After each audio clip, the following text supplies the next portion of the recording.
the stone and the stream. High in the mountains, a stone rested at the edge of a stream. The water sang and sparkled, carrying pebbles downstream toward the valleys. The stone was proud of its size and scoffed at the pebbles for letting themselves be carried away. "I am strong because I stay where I am," it said. Seasons passed, and the water slowly wore the stone down until one spring flood broke it apart entirely. Its pieces joined the pebbles in the valley below. The stone realized too late. The pebbles had not been weak. They had been wise enough to move before they were broken. Moral: change before you're forced to. Two watchmakers. Two watchmakers in the same town had equal skill. The first crafted his watches with tiny, intricate doors on their backs. He would proudly open them for customers, showing off the dazzling, precise gears within. "See my genius," he'd say. The second maker sealed his watches completely. "The truth of my work," he said, "is not in the seeing, but in the keeping of time." Years later, the first watchmaker's works grew unreliable, dust and doubt having settled into their exposed hearts.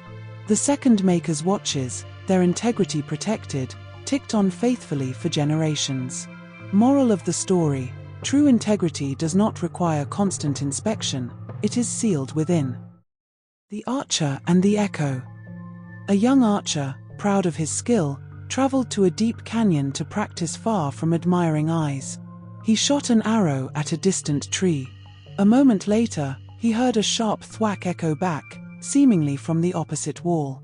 Pleased, he shot again, and again the echo mirrored the sound perfectly. Convinced the canyon itself was applauding him, he grew careless. His next shot went wide, clattering against stone. Instantly, the same hollow rattle echoed mockingly back. He realized then that the canyon had never praised him, it only ever returned exactly what he gave. Moral of the story: the world often reflects your own actions. Be mindful of what you send out. Lantern in the fog. In a coastal village, a fisherman named Leo carried the brightest lantern on the shore. When thick fog rolled in, sailors would look for its warm light to guide them safely into the harbor. One evening, Leo grew bored. Instead of leaving his lantern in its usual spot, he walked along the cliffside, swinging it playfully so it appeared to drift in strange directions. The sailors, confused, followed the dancing glow and ran their ships aground on hidden rocks. By morning, the beach was littered with wreckage and angry voices. Leo swore he hadn't meant to cause harm, but the villagers never let him carry the lantern again. Moral: if you hold a light others depend on, do not wave it for your own amusement. The Bridge Builder. An old man reached a wide, raging river at day's end. Using great effort and time, he lashed fallen logs together to build a sturdy bridge. As he finished, a young traveler arrived. The young man crossed the bridge effortlessly, then turned back. "Why did you build this? You are already across. You won't need it again." The old man shouldered his pack. "True, but the next person will. A road is not made only for the one who lays the first stone." Moral of the story: true greatness lies in building bridges for those who will follow, even if you will not cross them again. The Gardener's January. In a frostbound garden on New Year's Day, a novice gardener despaired at the sight of the blackened, frozen earth. "Nothing will ever grow here again," she thought. The old master gardener handed her a basket of curious, hard, and wrinkled bulbs. "Plant these now," he instructed. "But it's dead out here," she protested. "You are not planting for this ground," he said, tapping the frozen soil. "You are planting for the ground that is to come." Trusting him, she planted the bulbs in the iron-hard earth.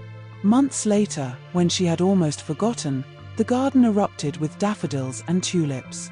Moral of the story: the most important work often begins in a season that shows no sign of reward. The Unopened Box. Every New Year's Eve, an old man named Arthur would open a small, ornate box he kept on his mantel. He would read the note inside, sigh, and make the same resolution: "This year, I will write a book."